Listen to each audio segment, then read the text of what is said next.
इबादत का मतलब, इबादत का लफ्ज अबद से निकला है। अबद के मानी बंदे और गुलाम के हैं, इसलिए इबादत के मानी बंदगी और गुलामी के हुए।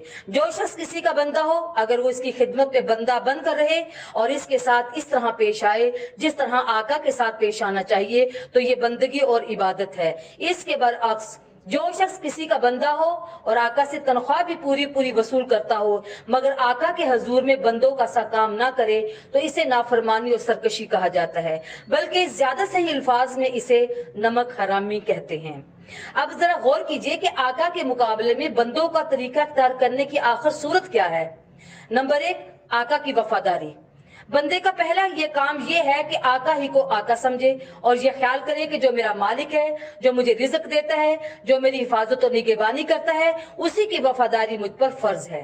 इसके सिवा और कोई इसका मुस्तहिक नहीं कि मैं इसकी वफादारी करूं। नंबर 2, आका की इताअत। बंदे का दूसरा काम यह है कि हर वक्त आका की इताअत करे, हर वक्त इसके हुक्म को बजा लाए, कभी उसकी खिदमत से मुंह ना मोड़े और आका की मर्जी के खिलाफ न खुद अपने दिल से कोई बात करे, न किसी दूसरे शख्स की बात माने। गुलाम हर वक्त हर हाल में गुलाम होता है, इसे ये कहने का हक ही नहीं कि आका की फलां बात मैं मानूंगा और फलां बात ना मानूंगा, ये इतनी देर के लिए तो मानूंगा और उसके बाद मैं आका का गुलाम नहीं हूं, मैं उसकी बात नहीं मानूंगा। और तीसरा है अदब और इसकी ताजीम। बंदे का तीसरा काम यह है कि आका का अदब और इसकी ताजीम करे। जो तरीका अदब और ताजीम करने का आका ने मुकर्रर किया हो उसकी पैरवी करे। जो वक्त सलामी के लिए हाजिर होने का आका ने मुकर्रर किया हो उसी वक्त हाजिर जरूर हाजिर हो, उस बात का सबूत दे कि मैं इसकी वफादारी और इताअत में साबित कदम हूँ। बस यही 3 चीजें हैं जिनसे मिलकर इबादत बनती है। नंबर 1, आका की वफादारी, नंबर 2, आका की इताअत, और नंबर 3, अदब और इसकी ताजीम।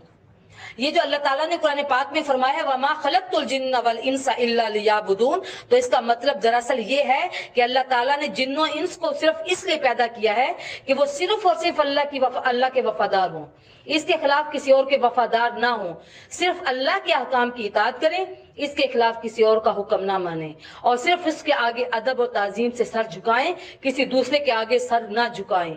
इन्हीं 3 चीजों को अल्लाह ने इबादत के जामे लफ्ज में बयान किया है। यही मतलब इन तमाम आयतों का है जिनमें अल्लाह ने अपनी इबादत का हुक्म दिया है। हमारे नबी करीम सल्लल्लाहु अलैहि वसल्लम और आप सल्लल्लाहु अलैहि वसल्लम से पहले जितने नबी खुदा की तरफ से आए उन सब की तालीम का सारा लुब्बे लुबाब यही है कि अल्लाह ताबुदू इल्ला इय्याह, अल्लाह के सिवा किसी की इबादत ना करो। यानी सिर्फ एक बादशाह है जिसका तुम्हें वफादार होना चाहिए और वो बादशाह अल्लाह है। सिर्फ एक कानून है जिसकी तुम्हें पैरवी करनी चाहिए और वह कानून अल्लाह का कानून है। और सिर्फ एक ही हस्ती ऐसी है जिसकी तुम्हें पूजा और प्रस्तुत करनी चाहिए और वो हस्ती अल्लाह की हस्ती है।